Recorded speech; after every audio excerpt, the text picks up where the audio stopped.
Pedalni ko'rasizlar, seplana pedal sinib ketgan. Nimasi joyidan sinib ketgan, ko'rib turibsizlar. Endi hozir shu momentda ustaxonaga qanaqa ketsa bo'ladi, sizlarga ko'rsatib o'taman. Videoni oxirigacha kuzatib turinglar.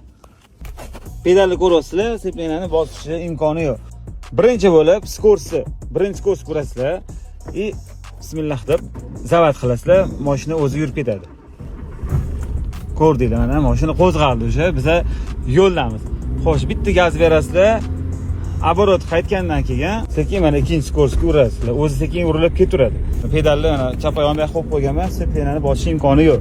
Pergazovka qilib, skors alishtirib yetosanglar bo'ladi. Gazdan oyoqni olamiz, mana 3 ga tiqdik. Sekin bu yog'iga dvijeniyaga qarab ehtiyot bo'lib yetolsa bo'ladi. Bu besiplina mexanik avtomobillarni ustaxonagacha yetib olish varianti bo'ladi. Ana endi 4-skors ko'ramiz. Pedallarni bosmaymiz. To'g'ri ko'rdingiz. O'rtoqlar, faqat remen esdan chiqmasin. Kameralar cho'q-cho'q qilib kutib oladi.